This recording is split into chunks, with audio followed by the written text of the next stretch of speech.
El ceremonial, por Howard Phillips Lovecraft. Me encontraba lejos de casa y caminaba fascinado por el encanto de la mar oriental. Empezaba a caer la tarde cuando la oí por primera vez, estrellándose contra las rocas. Entonces me percaté de lo cerca que la tenía.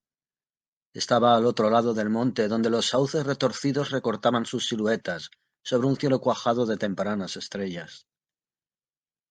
Y porque mis padres me habían pedido que fuese a la vieja ciudad que ahora tenía a paso, continué la marcha en medio de aquel abismo de nieve recién caída, por un camino que parecía remontar solitario hacia Delbarán, tembloroso entre los árboles, para luego descender a esa antiquísima ciudad en la que jamás había estado, pero en la que tantas veces he soñado durante mi vida. Era el día del invierno, ese día que los hombres llaman ahora Navidad, aunque en el fondo sepan que ya se celebraba cuando aún no existía ni Belén, ni Babilonia, ni Memphis, ni aún la propia humanidad. Era pues el día del invierno, y por fin llegaba yo al antiguo pueblo marinero donde había vivido mi raza, conservadora del ceremonial de tiempos pasados, aún en épocas en que estaba prohibido. Al viejo pueblo llegaba, cuyos moradores habían ordenado a sus hijos y a los hijos de sus hijos que celebraran el ceremonial una vez cada 100 años, para que nunca se olvidasen los secretos del mundo originario. Era la mía una raza vieja, ya lo era cuando vino a colonizar estas tierras hace 300 años, y era la mía una gente extraña, gente solapada y clandestina, procedente de los insolentes jardines del sur, que hablaban otra lengua antes de aprender la de los pescadores de ojos azules.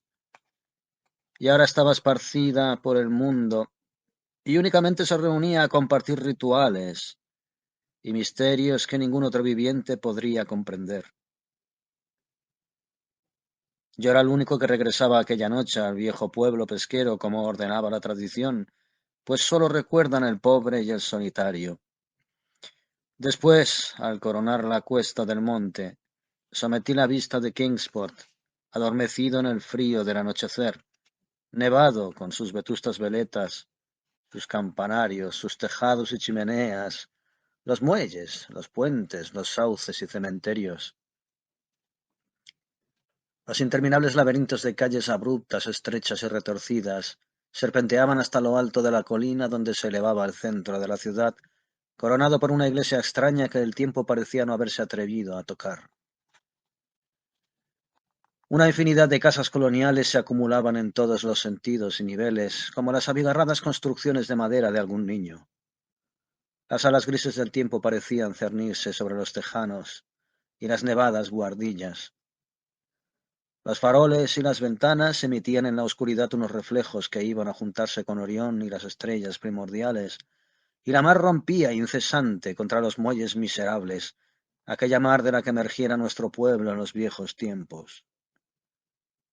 Junto al camino, una vez arriba de la cuesta, había una colina yerma barrida por el viento. No tardé en ver que se trataba de un cementerio, en donde las negras lápidas brotaban de la nieve como las uñas destrozadas de un cadáver gigantesco. El camino, sin huella alguna de tráfico, estaba solitario. Únicamente me parecía oír de cuando en cuando unos crujidos como de una horca sacudida por el viento. En 1692 ahorcaron a 4 de mi raza por brujería.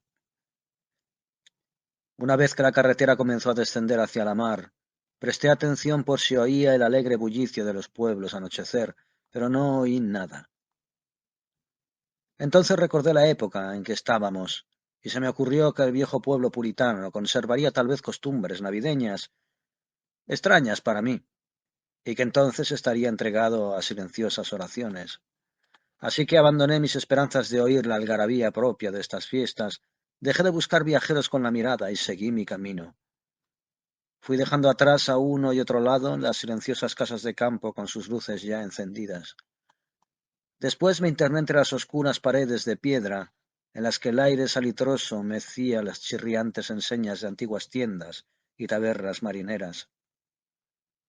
Las grotescas aldabas de las puertas, bajo los soportables, resplandecían a lo largo de los callejones desiertos, reflejando la escasa luz que se escapaba de las estrechas ventanas encortinadas. Traía conmigo el plano de la ciudad y sabía dónde se encontraba la casa de los míos.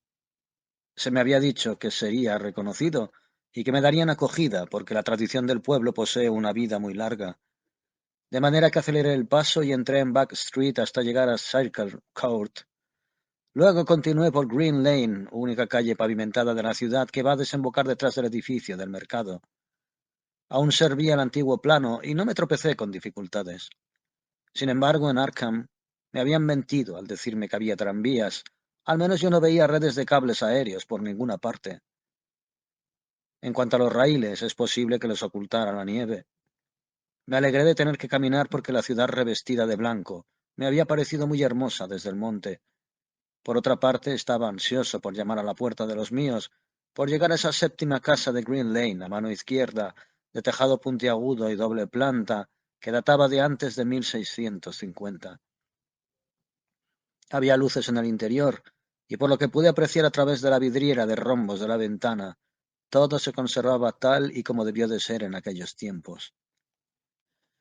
El piso superior se inclinaba por encima del estrecho callejón inválido de hierba, y casi tocaba el edificio de enfrente, que también se inclinaba peligrosamente, constituyendo casi un túnel por donde caminaba yo. Los peldaños del umbral estaban absolutamente limpios de nieve. No había aceras, y muchas casas tenían la puerta por encima del nivel de la calle, llegándose hasta ella por un doble tramo de escaleras con barandilla de hierro. Era un escenario verdaderamente singular. ¿Acaso me pareció tan extraño por ser yo extraño en Nueva Inglaterra? Pero me gustaba. Y aún me hubiera resultado más encantador si hubiera visto pisadas en la nieve, gentes en las calles y alguna ventana con las cortinillas descorridas.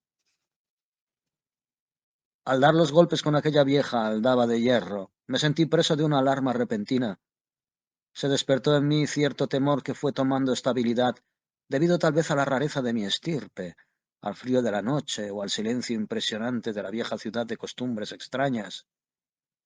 Y cuando en respuesta a mi llamada se abrió la puerta con un chirrido quejumbroso, me agité de verdad, ya que no había oído pasos en el interior, pero el susto pasó enseguida. El anciano que me atendió, vestido con traje de calle y en zapatillas, tenía un rostro simpático que me ayudó a recuperar mi seguridad, y aunque me dio a entender por señas que era mudo, escribió con su punzón en una tablilla de cera que traía una curiosa y antigua frase de bienvenida. Me mostró con un gesto una sala baja iluminada por velas. Tenía la pieza gruesa, vigas de madera y recio y escaso mobiliario del siglo XVII. Aquí el pasado recobraba vidas. No faltaba ningún detalle. Me llamaron la atención la chimenea de campana cavernosa y una rueca sobre la que una vieja, ataviada con ropas holgadas y bonete de paño, de espaldas a mí, se inclinaba afanosa pese a la festividad del día. Reinaba una humedad imprecisa en la estancia, y por ello me extrañó que no tuvieran fuego encendido. Había un banco de alto respaldo ubicado de cara a la fila de ventanas encortinadas de la izquierda, y me pareció que había alguien sentado en él, aunque no estaba seguro. No me gustaba nada de lo que veía allí, y nuevamente sentí temor. Y mi temor fue en aumento, porque cuanto más miraba el rostro suave de aquel anciano, más asquerosa me parecía su suavidad. No pestañeaba, y su color era demasiado parecido al de la cera. Por último llegué a la plena convicción de que aquello no era un rostro, sino una máscara confeccionada con diabólica habilidad. Entonces sus flojas manos curiosamente enguantadas escribieron con pasmosa soltura en la tablilla, comunicándome de que yo debía esperar un rato antes de ser conducido al sitio donde se celebraría el ceremonial. Me señaló una silla, una mesa, un montón de libros y salió de la estancia. Al echar mano de los libros vi que se trataba de volúmenes muy antiguos y mohosos. Entre ellos estaban el viejo tratado sobre las maravillas de la naturaleza de Morrister, el terrible Sadducismus Triumphatus de Joseph Glanville, publicado en 1681, la espantosa Daemonotatetría de Remigius, impresa en 1595 en Lyon, y el peor de todos, el incalificable Necronomicon del loco Abdul al-Arred, en la excomulgada traducción latina de Olacius Wormius. Era este un libro que jamás había tenido en mis manos, pero del cual había oído decir cosas monstruosas. Nadie me dirigió la palabra. Lo único que alteraba era el silencio. Eran los aullidos del viento en el exterior y el girar de la rueca mientras la vieja seguía con su silencioso hilar. Tanto la estancia como aquella gente y aquellos libros me daban una extraña impresión de morbosidad e inquietud, pero puesto que se trataba de una antigua tradición de mis antepasados, en virtud de la cual se me había convocado para tan extraña conmemoración, pensé que debía esperarme las cosas más peregrinas. Con que me puse a leer. Interesado por un tema que había encontrado en el Necronomicon, no tardé en percatarme que la lectura aquella me arrugaba el corazón. Se trataba de una leyenda demasiado espantosa para la razón y la conciencia. Luego experimenté un sobresalto al oír que se cerraba una de las ventanas ubicadas delante del banco de alto respaldo. Parecía como si la hubiesen abierto furtivamente. A continuación se oyó un rumor que no provenía de la rueca. Sin embargo, no pude distinguirlo bien porque la vieja trabajaba afanosamente, y justo en aquel momento el vetusto reloj se puso a tocar. Después, la idea de que había personas en el banco se me fue de la cabeza, y me sumí en la lectura hasta que regresó el anciano, con botas esta vez, vestido con holgados ropajes antiguos, y se sentó en aquel mismo banco, de forma que no le pude ver ya. Era enervante aquella espera, y el libro impío que tenía en mis manos me desazonaba más aún. Al dar las 11, el viejo se levantó, se acercó a un enorme cofre que había en un rincón y extrajo 2 capas con caperuza. Se puso una de ellas y con la otra envolvió a la vieja, que dejó de hilar en ese momento. Luego ambos se dirigieron hacia la puerta. La mujer arrastraba una pierna. El viejo, después de coger el mismísimo libro que había estado leyendo yo, me hizo una seria y se cubrió con la caperuza su rostro inanimado, o su máscara. Salimos a la tenebrosa y enmarañada red de callejuelas de aquella ciudad increíblemente antigua. A partir de ese momento las luces se fueron apagando una a una tras las cortinas de las ventanas, y Sitio contempló la muchedumbre de figuras encapuchadas que surgían en silencio de todas las puertas y formaban una espantosa procesión a lo largo de la calle, hasta más allá de las enseñas chirriantes de los edificios de tejados inmemoriales, de los de techumbre de paja y de las casas de ventanas adornadas con vidrieras de rombos. La procesión fue recorriendo callejones empinados, cuyas casas leprosas se recostaban unas contra otras o se derrumbaban juntas, y atravesó plazas y atrios de iglesias, y los faroles de las multitudes formaron constelaciones vertiginosas y fantásticas. Yo caminaba junto a mis guías mudos en medio de una muchedumbre silenciosa. Iba empujado por codos que se me antojaban de una blandura sobrenatural, estrujado por barrigas y pechos anormalmente pulposos, y sin embargo continuaba sin ver un rostro ni oír una voz. Las columnas espectrales ascendían más y más por las interminables cuestas, y todos se iban aglomerando a medida que se acercaban a los lóbregos callejones que desembocaban en la cumbre, centro de la ciudad, donde se elevaba una inmensa iglesia blanca. Ya la había visto antes, desde lo alto del camino, cuando me detuve a contemplar Kingsport en las últimas luces del crepúsculo, y me estremecí al imaginar que Aldebarán había temblado un instante por encima de su torre fantasmal. Había un espacio despejado alrededor de la iglesia. En parte era cementerio parroquial y en parte plaza medio pavimentada, flanqueada por unas casas enfermas de puntiagudos tejados y aleros vacilantes, donde el viento azotaba y barría la nieve. Los fuegos engreídos danzaban por encima de las tumbas, revelando un espeluznante espectáculo sin sombras. Más allá del cementerio, donde ya no había casas, pude contemplar de nuevo el parpadeo de las estrellas sobre el puerto. El pueblo era impalpable en la oscuridad. Solo de cuando en cuando se veía oscilar algún farol por las serpenteantes callejas, delatando a algún retrasado que corría para alcanzar a la multitud que ahora entraba silenciosa en el templo. Esperé a que terminaran todos de cruzar el pórtico, para que acamparan así los empujones. El viejo me tiró de la manga, pero yo estaba decidido a entrar el último. Cruzamos el umbral y nos adentramos en el templo rebosante y oscuro. Me volví para mirar hacia el exterior. La fosforescencia del cementerio parroquial derramaba un resplandor enfermizo sobre la plaza pavimentada, y de pronto sentí un escalofrío. Aunque el viento había limpiado la nieve, aún quedaban rodales sobre el mismo camino que conducía al pórtico, y sobre aquella nieve, para asombro mío, no descubrí ni una sola huella de pies, ni siquiera de los míos. La iglesia apenas resultaba iluminada, a pesar de todas las luces que habían entrado, porque la mayor parte de la multitud había desaparecido. Todos se dirigían por las naves laterales, sorteando los bancos hacia una abertura que había al pie del púlpito, y se deslizaban por ella sin hacer el menor ruido. Avancé en silencio. Me metí en la abertura y comencé a bajar por los gastados peldaños que conducían a una cripta oscura y sofocante. La cola tortuosa de la procesión era enorme. El verlos a todos rebuyendo en el interior de aquel sepulcro venerable me pareció horrible, de verdad.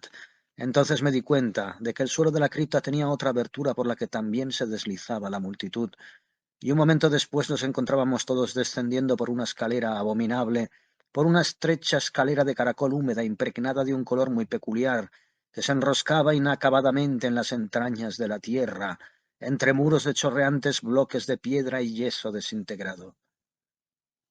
Era un descenso silencioso y horrible. Al cabo de muchísimo tiempo observé que los peldaños ya no eran de piedra y argamasa, sino que estaban tallados en la roca viva. Lo que más me asombraba era que los miles de pies no produjeran ruido ni eco alguno.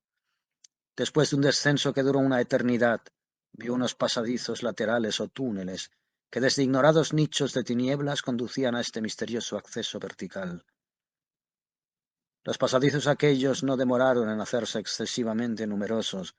Eran como impías catacumbas de apariencia malintencionada, y el acre olor a descomposición que despedían fue aumentando hasta hacerse completamente intolerable. Seguramente habíamos bajado hasta la base de la montaña, y quizá estábamos por debajo incluso del nivel de Kingsport. Me asustaba pensar en la antigüedad de aquella población infestada, socavada por aquellos subterráneos corrompidos. Luego vi el cárdeno resplandor de una luz desmayada y oí el murmullo insidioso de las aguas tenebrosas. Sentí un nuevo escalofrío. No me gustaban las cosas que estaban sucediendo aquella noche. Ojalá que ningún antepasado mío hubiera exigido mi asistencia a un rito de ese género. En el momento en que los peldaños y los pasadizos se hicieron más amplios, hice otro descubrimiento.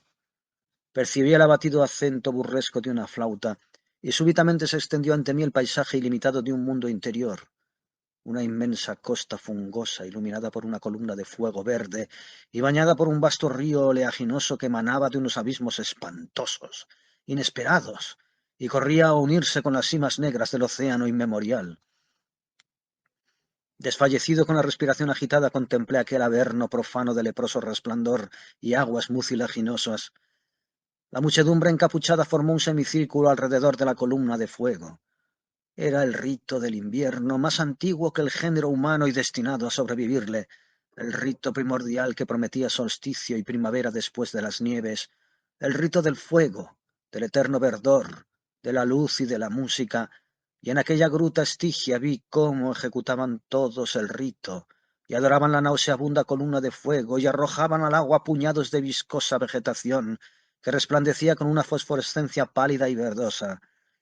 Y vi también fuera del alcance de la luz un bulto amorfo, achaparrado, que tocaba la flauta de manera repugnante, y mientras palpaba la criatura monstruosa me pareció oír también unas notas apagadas en la fétida oscuridad donde nada podía ver. Pero lo que más me llenaba de espanto era la columna de fuego. Brotaba como un surtidor volcánico de las negras profundidades. No arrojaba sombras como una llama normal y bañaba las rocas salitrosas de un verdor sucio y venenoso. Toda aquella hirviente combustión no producía calor, sino únicamente la viscosidad de la muerte y la corrupción. El hombre que me había guiado se escurrió ahora hasta colocarse junto a la horrible llama y ejecutó unos rígidos ademanes rituales hacia el semicírculo que le miraba. En determinados momentos del ceremonial, los asistentes rindieron homenaje de acatamiento, especialmente cuando levantó por encima de su cabeza aquel detestable Necronomicon que llevaba consigo. Yo también tomé parte en todas las reverencias, puesto que había sido convocado a esta ceremonia de acuerdo con los escritos de mis antecesores. Después el viejo hizo una señal al que tocaba la flauta en la oscuridad, Este cambió su débil zumbido por un tono más perceptible, provocando con ello un horror inimaginable e inadvertido. Faltó poco para que me derrumbara sobre el limo de la tierra, traspasado por un espanto que no provenía de este mundo ni de ninguno, sino de los espacios enloquecedores que se abren entre las estrellas. En la negrura inconcebible, más allá del resplandor gangrenoso de la fría llama, en las tartáreas regiones a través de las cuales se retorcía aquel río oleaginoso, extraño, sorprendente, apareció danzando rítmicamente una horda de mansos, híbridos seres alados que ningún ojo, ningún cerebro en su sano juicio ha podido contemplar jamás. No eran cuervos, ni topos, ni buarros, ni hormigas, ni vampiros, ni seres humanos en descomposición. Era algo que no consigo y no debo recordar. Daban saltos blandos y torpes, impulsándose a medias con sus pies palmeados y a medias con sus alas membranosas.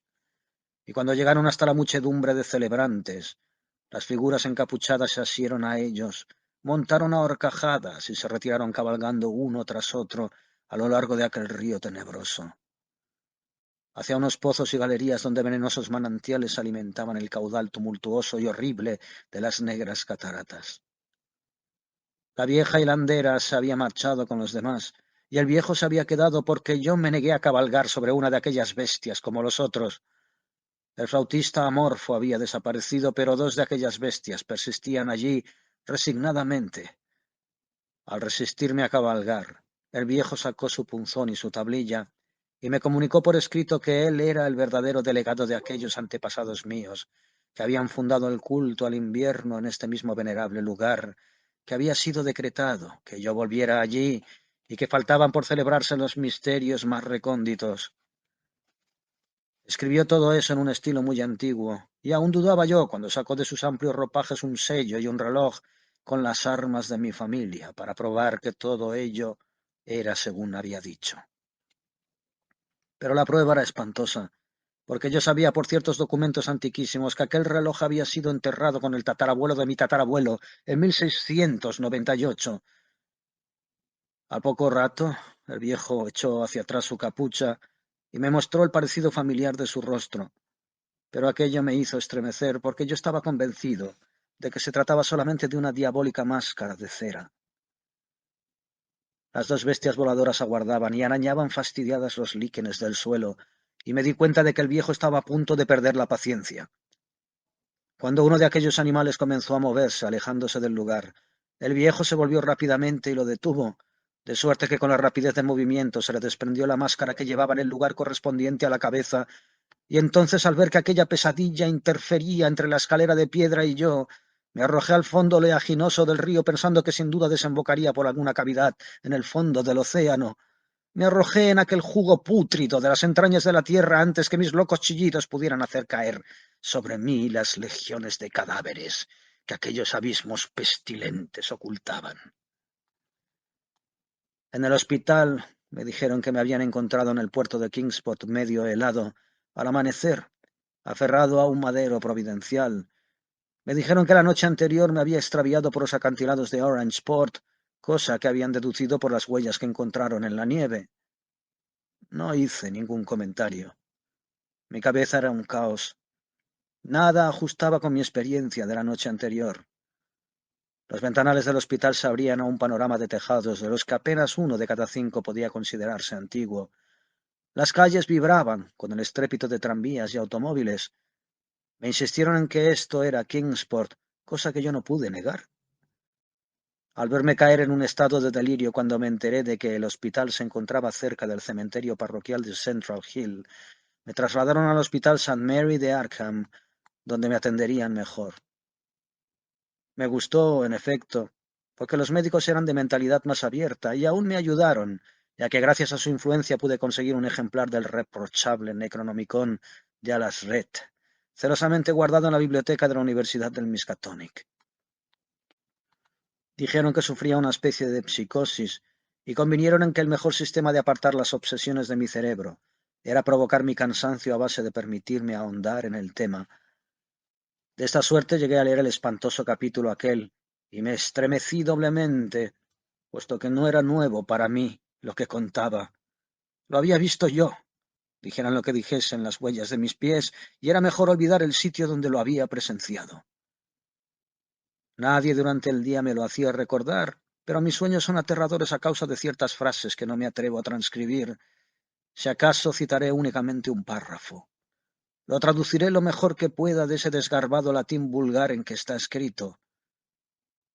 Las cavernas inferiores, escribió el loco Alasred, son inescrutables para los ojos que ven, porque sus prodigios son extraños y terribles. Maldita la tierra donde los pensamientos muertos viven reencarnados en una existencia nueva y singular, y maldita el alma que no habita ningún cerebro. Sabiamente dijo Ibn Sachabat, bendita la tumba donde ningún hechicero ha sido enterrado, y felices las noches de los pueblos donde han acabado con ellos y los han reducido a cenizas, pues de antiguo se dice que el espíritu que se ha vendido al demonio no se apresura a abandonar la envoltura de la carne, sino que ceba e adiestra al mismo gusano que roe, hasta que de la corrupción germina una vida espantosa. Y las criaturas que se alimentan de la carroña de la tierra aumentan disimuladamente para hostigarla, y se hacen monstruosas para contagiarla. Excavadas son, secretamente, inmensas galerías donde debían bastar los poros de la tierra, y han aprendido a caminar unas criaturas que sólo deberían arrastrarse.